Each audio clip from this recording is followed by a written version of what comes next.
Hello students, welcome to our mathematics class. Hope so ਤੁਸੀਂ ਸਾਰੇ classes enjoy ਕਰ ਰਹੇ ਹੋ। ਤੇ ਜਿਹੜਾ ਸਾਡਾ ਅੱਜ ਦਾ ਟੌਪਿਕ ਹੈ that is probability। probability it is a not a new concept for you. You have already studied about it in 10th class, 11th class, 10वीं क्लास ਤੇ 11ਵੀਂ ਦੋਨਾਂ ਦੇ ਤੁਸੀਂ ਇਹ ਪੜ੍ਹ ਚੁੱਕੇ ਹੋ। probability ਸਿੰਪਲ ਜਿਹਾ ਕਨਸੈਪਟ ਹੈ। probability ਅਸੀਂ ਸੰਭਾਵਨਾ ਨਹੀਂ ਕਹਿ ਦਿੰਦੇ ਹਾਂ, ਕਿਸੇ ਚੀਜ਼ ਦੇ ਹੋਣ ਦੀ ਸੰਭਾਵਨਾ, ਕਿਸੇ ਚੀਜ਼ ਦੇ ਨਾ ਹੋਣ ਦੀ ਸੰਭਾਵਨਾ। ਕੁਝ ਇਹਦੇ ਬੇਸਿਕ ਪੋਸਟੂਲੇਟਸ ਨੇ that we have already discussed in 11th and 10th class ਕਿ ਕਿਸੇ ਚੀਜ਼ ਦੇ ਹੋਣ ਦੀ ਸੰਭਾਵਨਾ certain event that is 1 and ਕਿਸੇ ਚੀਜ਼ ਦੇ ਨਾ ਹੋਣ ਦੀ impossible event that is 0. How we denote probability? Like this: P of an event random experiment ਜਾਂ event ਅਸੀਂ ਕੁਝ ਵੀ ਕਹਿ ਸਕਦੇ ਹਾਂ। ਇੱਕ ਅਸੀਂ ਛੋਟਾ ਜਿਹਾ ਇਹਦਾ ਇੰਟਰੋਡਕਸ਼ਨ ਲਵਾਂਗੇ। ਇਵੈਂਟ ਕੋਈ ਵੀ ਹੋ ਸਕਦੀ ਹੈ, ਸਿੱਕਾ ਉਛਾਲਿਆ, ਬਾਰਿਸ਼ ਪਈ, ਪੱਤੇ ਕੱਢੇ, ਬॉल्स ਦਾ ਐਕਸਪੈਰੀਮੈਂਟ ਆਪਾਂ ਕੀਤਾ ਸਾਰਿਆਂ ਨੇ। ਉਹ ਸਾਰੇ ਐਕਸਪੈਰੀਮੈਂਟ, ਕੋਈ ਵੀ ਐਕਸਪੈਰੀਮੈਂਟ ਹੋ ਸਕਦਾ ਹੈ। ਕਿਸੇ ਦੇ ਮਾਰਕਸ ਦਾ ਐਕਸਪੈਰੀਮੈਂਟ ਹੋ ਸਕਦਾ, ਕਿਸੇ ਜੌਬ ਦਾ ਇੰਟਰਵਿਊ ਦਾ ਐਕਸਪੀਰੀਅੰਸ, ਕਿਸੇ ਇੱਕ ਦੀ ਸਕਸੈਸ ਦਾ, ਇੱਕ ਦੇ ਅਨਸਕਸੈਸਫੁਲ ਅਟੈਂਪਟਸ ਦਾ ਹੋ ਸਕਦਾ ਹੈ। ਕੋਈ ਵੀ ਐਕਸਪੀਰੀਅੰਸ ਜਿਹੜਾ ਹੈਗਾ, ਕੋਈ ਵੀ ਐਕਸਪੈਰੀਮੈਂਟ ਜਿਹੜਾ ਹੈਗਾ ਉਹ ਤੁਹਾਡਾ ਇਹਦੇ ਵਿੱਚ ਆ ਜਾਂਦਾ ਹੈ। ਤਾਂ ਇਵੈਂਟ कोई भी हो सकती है। probability of event when it is a sure event or a possible event is always 1, and when it is an impossible event it is always 0. For a sure event and for uncertain or unsure event or unsure or impossible you may use any word you like। मतलब ਇੱਥੇ ਹੋ ਹੀ ਨਹੀਂ ਸਕਦੀ event। Simple ਦੀ ਗੱਲ ਹੈ। ਇਹਦੇ ਵਿੱਚ ਅਸੀਂ ਕੁਝ ਰੂਲਸ ਪੜ੍ਹੇ ਸੀਗੇ। ਨਾਓ ਇਹਦੇ ਵਿੱਚ ਇੱਕ ਅਸੀਂ ਪੜ੍ਹਿਆ ਸੀ sample space. What is sample space?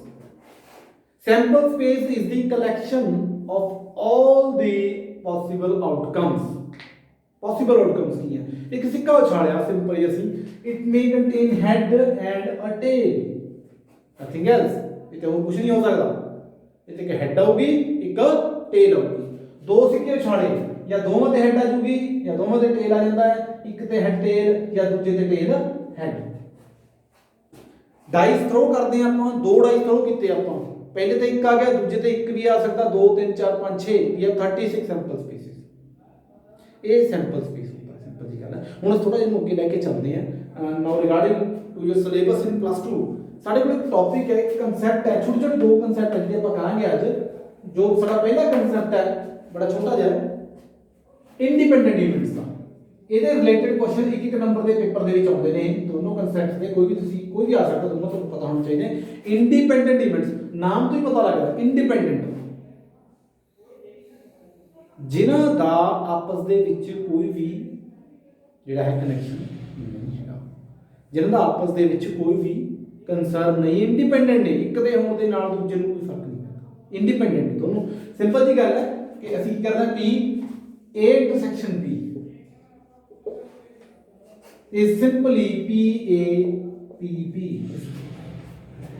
Now independent events are simply the product of their relative probability. जो A ਦੀ probability है, जो B ਦੀ probability है, that is simply multiply कर देंगे हैं, we will come to independent probability. Independent events ਜਿਹੜੇ ਸਾਡੀਆਂ ਸਾਡੀ ਦੀ ਉਹਦੀ ਪ੍ਰੋਬੇਬਿਲਿਟੀ ਸਾਨੂੰ ਮਿਲ ਜਾਂਦੀ ਹੈ। ਬੜਾ ਇੱਕ ਸਿੰਪਲ ਜਿਹਾ ਫਾਰਮੂਲਾ ਹੈ ਇੰਡੀਪੈਂਡੈਂਟ ਇਵੈਂਟਸ ਦੇ ਲਈ। ਇਹਦੀ ਡੈਫੀਨੇਸ਼ਨ ਵੀ ਕੋਈ ਵੱਡੀ ਚੌੜੀ ਨਹੀਂ, ਕੋਈ ਖਾਸ ਡੈਫੀਨੇਸ਼ਨ ਨਹੀਂ। ਸਿੰਪਲ ਜੀ ਗੱਲ ਹੈ, ਜੋ ਇਵੈਂਟਸ ਇੰਡੀਪੈਂਡੈਂਟ ਨੇ, ਜੋ ਇਵੈਂਟਸ ਆਪਸ ਦੇ ਵਿੱਚ ਇੰਡੀਪੈਂਡੈਂਟ ਨੇ। ਇਹ ਜਿਹੜਾ ਤੁਹਾਡਾ ਦੂਜਾ ਕਨਸੈਪਟ ਹੈ ਇੰਡੀਪੈਂਡੈਂਟ ਇਵੈਂਟਸ ਦਾ ਆ ਗਿਆ। ਇੱਕ ਨੰਬਰ ਦਾ ਕੁਐਸਚਨ ਮੈਂ ਤੁਹਾਨੂੰ ਦੱਸਿਆ, ਸਿੰਪਲ ਜਿਹਾ ਕੁਐਸਚਨ ਆਉਂਦਾ ਬਿਲਕੁਲ ਹੀ। ਇਹ ਤਾਂ ਤੁਹਾਨੂੰ ਡਿਸਕਸ ਕੀਤਾ, ਸਿਰਫ ਮਲਟੀਪਲਾਈ ਕਰਨਾ। ਕੁਝ ਫਾਰਮੂਲੇ ਤੁਸੀਂ ਉਹ ਵੀ ਯਾਦ ਰੱਖਣੇ, ਸਾਰਿਆਂ ਨੂੰ ਪਤਾ ਹੋਣੇ ਚਾਹੀਦੇ ਨੇ। ਅਸੀਂ ਗੱਲ ਕਰਦੇ ਹਾਂ ਹੁਣ conditional probability the.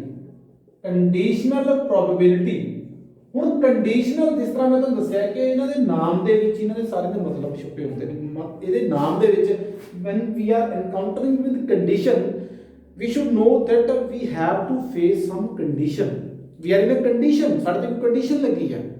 probability to exist we have to encounter some condition. what is that condition? ਹੁਣ ਇੱਕ ਐਗਜ਼ਾਮਪਲ ਲੈਂਦੇ ਆ। ਮੇਰੇ ਕੋਲ ਇੱਕ ਕਿਸੇ ਨੇ ਸ਼ਰਤ ਲਾਤੀ कि प्रोबेबिलिटी आप कटनी है ऑफ अ ब्लैक कार्ड कि ਤੁਸੀਂ ਤਾਸ਼ ਦੇ ਪੱਤਿਆਂ ਦੇ ਵਿੱਚੋਂ ਕਾਲਾ ਪੱਤਾ ਕੱਢਣਾ ਤੇ ਨਾਲ ਸ਼ਰਤ ਰੱਖੀ ਹੈ ਕਿ ਉਹ ਪੱਤਾ ਕਿੰਗ ਦਾ ਹੋਵੇ। ਇਹਦੇ ਬਾਰੇ ਤੁਹਾਨੂੰ ਬੇਸਿਕ ਨੌਲੇਜ ਹੋਣੀ ਚਾਹੀਦੀ ਹੈ ਕਿ ਤਾਸ਼ ਦੇ ਪੱਤੇ ਹੁੰਦੇ ਆ ਉਹ 'ਚ 26 ਪੱਤੇ ਲਾਲ ਨੇ 26 ਪੱਤੇ ਕਾਲੇ ਨੇ। We have 26 black cards and 26 red cards. Now we have 2 kings in a black card and 2 kings in red card. Now ਹੁਣ ਇੱਥੇ ਕੰਡੀਸ਼ਨ ਕੀ ਸੀਗੀ ਕਿ we need black card। ਅਗਰ ਇੱਥੇ all cards ਹੁੰਦਾ that was a different scenario। ਹੁਣ ਇੱਥੇ black card ਲਿਖਿਆ। How many cards we have in black color? We have 26 cards in black।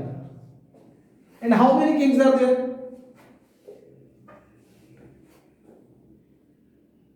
So what is the probability? Probability of A when B is given. We are given that we have black cards and out of these black cards we need a king. So what is the probability? 2 by 26. It is 1 by 13. That is the probability. Now this is condition. Condition is that king should be of black card. Black color, that is the condition that we have to fulfill. Now this is called a conditional probability।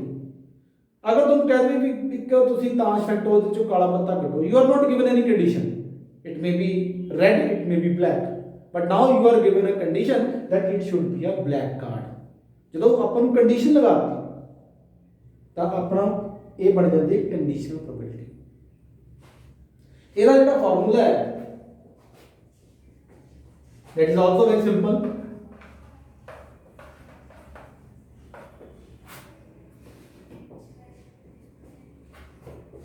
P A intersection B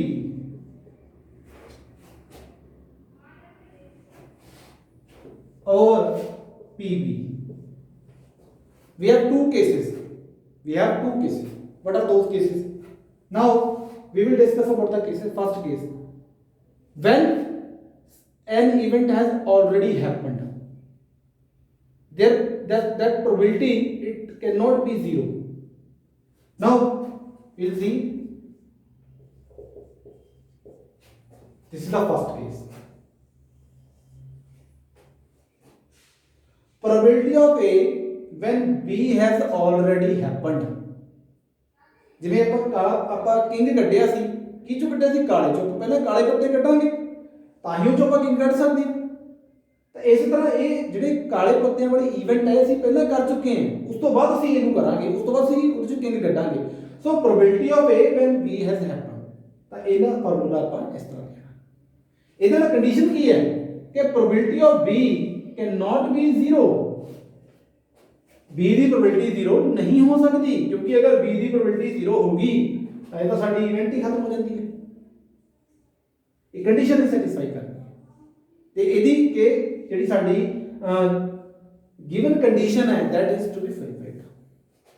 ਦੂਜਾ ਅਸੀਂ ਕਰਦੇ ਹਾਂ P, ਇਹ ਉਲਟ ਹੋ ਗਿਆ। ਹੁਣ ਦੇਖੋ ਧਿਆਨ ਨਾਲ ਸਾਰਿਆਂ ਨੇ ਲਿਖਣਾ PA। now PA cannot be 0। ਇੱਥੇ ਲਿਖਣ ਦਾ ਹੀ ਫਰਕ ਹੈ, ਹੋਰ ਕੁਝ ਨਹੀਂ ਹੈਗਾ। ਸਿੰਪਲ ਤੁਸੀਂ ਯਾਦ ਰੱਖਣਾ, ਜੋ ਬਾਅਦ ਵਿੱਚ ਆਇਆ ਉਹੀ ਨੀਚੇ ਜਾਊਗਾ, ਜੋ ਬਾਅਦ ਵਿੱਚ ਆਇਆ ਉਹੀ ਨੀਚੇ ਜਾਊਗਾ। ਦੋਨਾਂ ਦੇ ਵਿੱਚ ਆ ਕਾਮਨ ਇੰਟਰਸੈਕਸ਼ਨ, ਦੋਨਾਂ ਦੇ ਵਿੱਚ ਇੰਟਰਸੈਕਸ਼ਨ ਜਿਹੜੀ ਹੈਗੀ ਹੈ ਕਾਮਨ। ਤੇ ਫਾਰਮੂਲੇ ਦੇ ਵਿੱਚ ਜਿਹੜਾ ਬਾਅਦ ਚ ਆਇਆ ਉਹੀ ਨੀਚੇ ਹੈ, ਜਿਹੜਾ ਬਾਅਦ ਚ ਉਹੀ ਨੀਚੇ ਹੈ। ਹੁਣ ਇੱਥੇ ਵੀ ਸੇਮ ਹੈ, probability of B when A has happened, probability of B when A has happened, it has already happened। now ਅਸੀਂ ਕੀ ਕਰਨਾ ਹੈ, ਇਹਦੇ ਵਿੱਚ ਉਹੀ ਕੰਡੀਸ਼ਨ ਹੈ ਕਿ PA cannot be 0, PA ਇਹ 0 ਨਹੀਂ ਹੋ ਸਕਦਾ। ਤਾਂ ਇਹ ਜਿਹੜਾ ਹੈ ਕੰਡੀਸ਼ਨ ਪ੍ਰੋਬੇਬਿਲਿਟੀ ਦੇ ਕੁਐਸਚਨ ਦਾ ਬੜੇ ਈਜ਼ੀ ਕੁਐਸਚਨ ਹੁੰਦੇ ਤੁਹਾਨੂੰ ਇਹਦੇ ਤੇ। ਤੁਹਾਨੂੰ ਇੱਕ ਦੀ ਕੰਡੀਸ਼ਨ ਪ੍ਰੋਬੇਬਿਲਿਟੀ ਦੇ ਦਿੱਤੀ, ਤੁਸੀਂ ਇਹ ਕੱਢਣਾ ਹੋ ਸਕਦਾ ਜਾਂ ਇਹ ਵਾਲਾ ਕੱਢਣਾ ਹੋ, ਤੁਸੀਂ ਇਹ ਚ ਕੋਈ ਵੀ ਤੁਸੀਂ ਕੱਢ ਸਕਦੇ ਹੋ। ਇੱਕ ਨੰਬਰ ਦੇ ਵਿੱਚ ਇਹ ਕੁਐਸਚਨ ਤੁਹਾਡੇ ਕੋਲ ਆ ਜਾਂਦਾ ਹੈ, ਬੜਾ ਈਜ਼ੀ ਕੁਐਸਚਨ ਹੈ ਕੰਡੀਸ਼ਨਲ ਪ੍ਰੋਬੇਬਿਲਿਟੀ ਦੇ। ਇੱਕ ਕਨਸੈਪਟ ਛੋਟਾ ਜਿਹਾ ਹੋਰ ਸੀਗਾ ਤੁਹਾਡਾ PA ਯੂਨੀਅਨ B, ਸਾਰਿਆਂ ਨੇ ਪਹਿਲਾਂ ਵੀ ਕੀਤਾ ਹੋਇਆ, ਇਹਦਾ ਫਾਰਮੂਲਾ ਤੁਹਾਨੂੰ ਯਾਦ ਹੋਣਾ ਚਾਹੀਦਾ। It is always PA plus PB minus PA intersection B। union and intersection and or ਆਪਾਂ ਸਾਰੇ ਨੇ ਕਨਸੈਪਟ ਕੀਤੇ ਹੋਏ ਨੇ 11th ਕਲਾਸ 'ਚ ਆਪਾਂ ਕਰਕੇ ਆਏ ਸੀ। ਇਹ ਵਾਲੇ ਕਨਸੈਪਟ ਨੇ ਤੁਹਾਡੇ ਸਾਰੇ ਕਰਨ ਵਾਲੇ ਸੀ, ਜਿਹੜੇ ਬੇਸਿਕ ਜਿਹੜੇ ਹੈਗੇ ਨੇ ਇਵੈਂਟਸ ਦਾ ਤੁਹਾਡਾ ਮਿਊਚੁਅਲੀ ਐਕਸਕਲੂਸਿਵ ਇਵੈਂਟਸ ਆ ਗਈਆਂ ਤੁਹਾਡੀਆਂ, ਇੰਡੀਪੈਂਡੈਂਟ ਇਵੈਂਟਸ ਕੀ ਨੇ, ਕੰਡੀਸ਼ਨ ਪ੍ਰੋਬੇਬਿਲਿਟੀ ਕੀ ਹੈ, ਇਹ ਤੁਹਾਨੂੰ ਜਿਹੜਾ ਹੈਗਾ ਇਹ ਹੋਣਾ ਚਾਹੀਦਾ। ਇਸ ਦੇ ਰਿਲੇਟਡ ਅਗਰ ਤੁਹਾਨੂੰ ਕੰਡੀਸ਼ਨ ਪ੍ਰੋਬੇਬਿਲਿਟੀ ਦਾ ਕਨਸੈਪਟ ਕਲੀਅਰ ਹੋ ਜਾਂਦਾ ਤਾਂ ਤੁਹਾਡੇ ਕੋਲ ਇੱਕ ਥਿਓਰਮ ਹੁੰਦੀ ਹੈ ਬੇਸ ਥਿਓਰਮ। Base theorem